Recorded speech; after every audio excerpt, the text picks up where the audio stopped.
ആഴ്ചകളോളം നീണ്ടു നിൽക്കുന്ന അതിശക്തമായ ബോംബാക്രമണം വഴി ഇറാൻ്റെ തീരങ്ങൾ തകർത്തിട്ടും അവിടെ പൂർണ്ണമായി അധികാരം സ്ഥാപിക്കാൻ അമേരിക്കയ്ക്ക് മറൈൻ സൈനികരും ഒരു ആംഫീബിയസ് യുദ്ധക്കപ്പലും എന്തിനാണ് വേണ്ടിവരുന്നത്? എവിടെയാണ് യഥാർത്ഥ പ്രതിസന്ധി നിലനിൽക്കുന്നത്?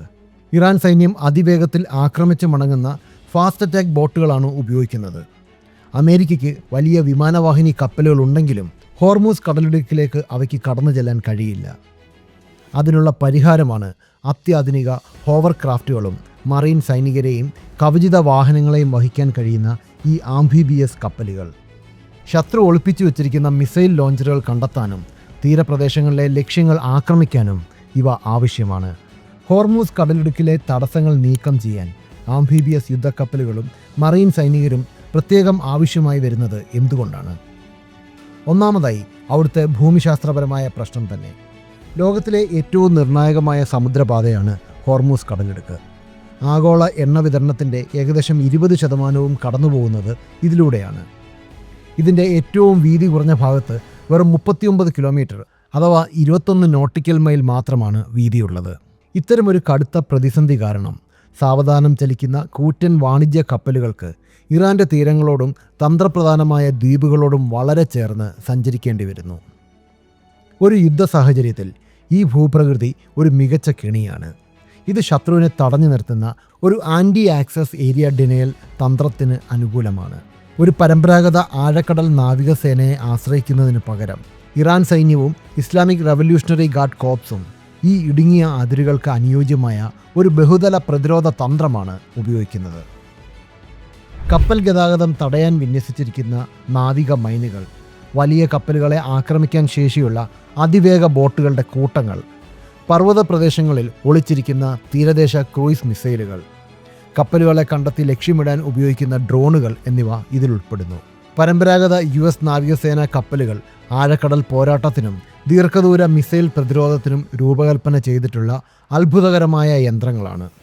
എന്നാൽ ആഴം കുറഞ്ഞതും തിരക്കേറിയതുമായ വെള്ളത്തിൽ ഒരു തീരദേശ മിസൈൽ വിക്ഷേപണത്തോടോ ചെറിയ ബോട്ട് കൂട്ടങ്ങളോടോ പ്രതികരിക്കാനുള്ള സമയം വെറും നിമിഷങ്ങളായി ചുരുങ്ങുന്നു. അവിടെ US പടക്കപ്പലുകൾ ദുർബലരാണ്. അപ്പോൾ എന്താണ് ഇതിന് പരിഹാരം? അവിടെയാണ് ഇത്തരം ആംഫീബിയസ് അസോൾട്ട് കപ്പലുകൾ ആവശ്യമായി വരുന്നത്.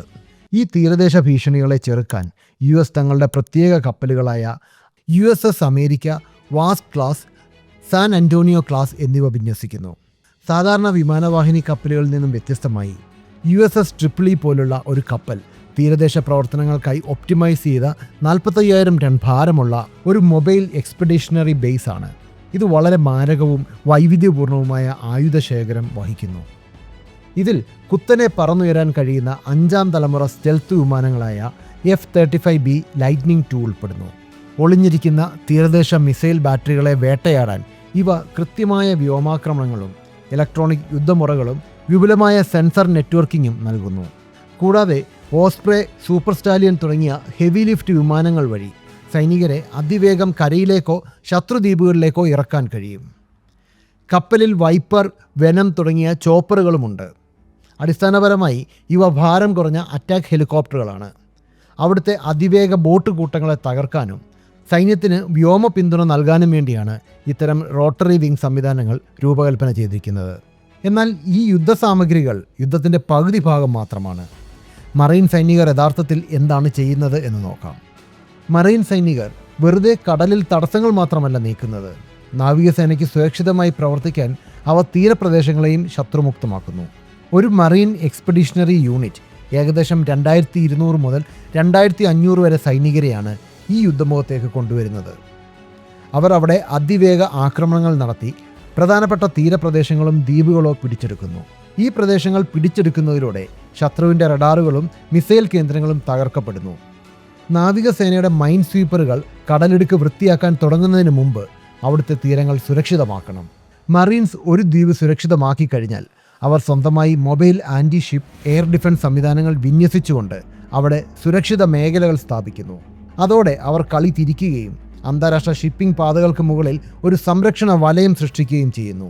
ഇനി ഒരു വാണിജ്യ കപ്പൽ ലക്ഷ്യമിടുകയാണെങ്കിൽ മറൈൻ റെക്കോണൻസ് യൂണിറ്റുകൾക്കും പ്രത്യേക ബോർഡിംഗ് ടീമുകൾക്കും ചെറിയ ബോട്ടുകളിൽ നിന്നും ഹെലികോപ്റ്ററുകളിൽ നിന്നും പ്രവർത്തിച്ച് കപ്പലിനെ സുരക്ഷിതമാക്കാനും തട്ടിക്കൊണ്ടുപോകലുകൾ തടയാനും സാധിക്കും. എന്നാൽ US ഇതിനകം തന്നെ ന്യൂക്ലിയർ പവർ ഉപയോഗിച്ച് പ്രവർത്തിക്കുന്ന നിമിറ്റ് ക്ലാസ് വിമാനവാഹിനി കപ്പൽ പോലുള്ള കൂറ്റൻ ഒഴുകുന്ന വ്യോമത്താവളങ്ങൾ ഉള്ളപ്പോൾ എന്തിനാണ് ചെറിയ മിനി വിമാനവാഹിനി കപ്പൽ ആവശ്യപ്പെടുന്നത് എന്നതാവാം യഥാർത്ഥ ചോദ്യം. ഉത്തരം ലളിതമാണ്. വ്യോമാക്രമണം കൊണ്ട് മാത്രം ഒരു രാജ്യം പിടിച്ചെടുക്കാനോ കൈവശം വയ്ക്കാനോ കഴിയില്ല. പ്രദേശം സുരക്ഷിതമാക്കാനും ശത്രു സൈന്യം അധിനിവേശ ഭൂമി തിരിച്ചുപിടിക്കുന്നത് തടയാനും എപ്പോഴും മറീൻസും കാലാൾപ്പടയും ആവശ്യമാണ്. US $4 മില്യൺ വിമാനവാഹിനി കപ്പലുള്ളപ്പോൾ എന്തിനാണ് സൈന്യത്തിന് ഈ ആംഫീബിയസ് യുദ്ധക്കപ്പൽ വേണ്ടിവരുന്നത്? ഇതിൻ്റെ വ്യോമശേഷി തുല്യതയില്ലാത്തതാണ്.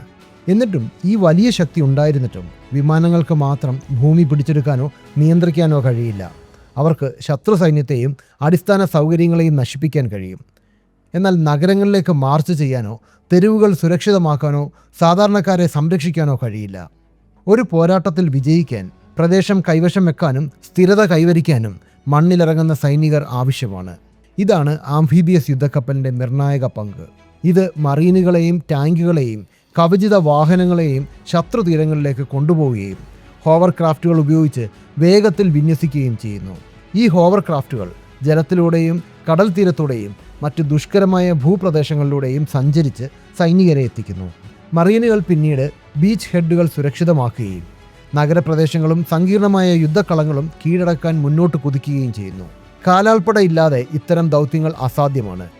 ആംഫീബിയസ് സേനയുടെ കരുത്ത് ഗ്രൗണ്ട് ട്രൂപ്പുകൾ, ടാങ്കുകൾ, ഹെലികോപ്റ്ററുകൾ, F-35 യുദ്ധവിമാനങ്ങൾ എന്നിവയുടെ തടസ്സമില്ലാത്ത ഏകോപനത്തിലാണ്. ഹോവർക്രാഫ്റ്റുകൾക്ക് 60 മുതൽ 75 ടൺ വരെ ഭാരം വഹിക്കാൻ കഴിയും. ഇത് ഒരു M1 അബ്രാംസ് ടാങ്ക് അല്ലെങ്കിൽ ഒന്നിലധികം കവചിത വാഹനങ്ങളെയും ഡസൻ കണക്കിന് സൈനികരെയും കൊണ്ടുപോകാൻ പര്യാപ്തമാണ്. ശത്രുക്കളുടെ പ്രതിരോധം ഏറ്റവും ദുർബലമായ സ്ഥലത്ത് സൈന്യത്തെ ഇറക്കാൻ ഇത് സഹായിക്കുന്നു. വ്യോമാക്രമണങ്ങളെ യഥാർത്ഥ നിയന്ത്രണമാക്കി മാറ്റുന്നത് ഈ ആംഫീബിയസ് കപ്പലുകളാണ്. ഡ്രോൺ യുദ്ധങ്ങളുടെ കാലത്ത് ഒരു ഒഴുകുന്ന വിമാനത്താവളമായ വാസ്പ് ക്ലാസ് പോലുള്ള കൂറ്റൻ കപ്പലുകൾ പുതിയ വെല്ലുവിളികൾ നേരിടുന്നു. ഒരു സാധാരണ $20,000 ഇറാനിയൻ ഡ്രോണിന് പോലും കപ്പലിന് വലിയ നാശനഷ്ടം വരുത്താൻ കഴിയും. ഇത്തരം ഭീഷണികളെ പ്രതിരോധിക്കാൻ ഈ കപ്പലുകൾക്ക് എല്ലാ കോണിൽ നിന്നുമുള്ള ആക്രമണങ്ങളെ ചെറുക്കാൻ രൂപകൽപ്പന ചെയ്ത ഒന്നിലധികം പ്രതിരോധ പാളികൾ സജ്ജീകരിച്ചിരിക്കുന്നു. ഇത്തരം വിശകലനങ്ങൾ ഇഷ്ടപ്പെടുന്നുവെങ്കിൽ ഈ വീഡിയോ ഷെയർ ചെയ്യുക. പുതിയ വീഡിയോകൾക്കായി ഈ ചാനൽ സബ്സ്ക്രൈബ് ചെയ്യുക. ലോകരാഷ്ട്രീയവും പ്രതിരോധ തന്ത്രങ്ങളും ബിസിനസ് മാറ്റങ്ങളും എന്നിങ്ങനെ നമ്മുടെ ലോകത്തെ രൂപപ്പെടുത്തുന്ന നിർണായക ഘടകങ്ങളെക്കുറിച്ച് വിശകലനം ചെയ്യുന്ന വിശ്വസനീയമായ മലയാളം ചാനലാണ് ചാണക്യ. നിങ്ങൾക്കും നിങ്ങളുടെ ബ്രാൻഡിനും ഞങ്ങളോടൊപ്പം ചേർന്ന് പരസ്യം നൽകാൻ ആഗ്രഹമുണ്ടെങ്കിൽ ദയവായി ബന്ധപ്പെടുക.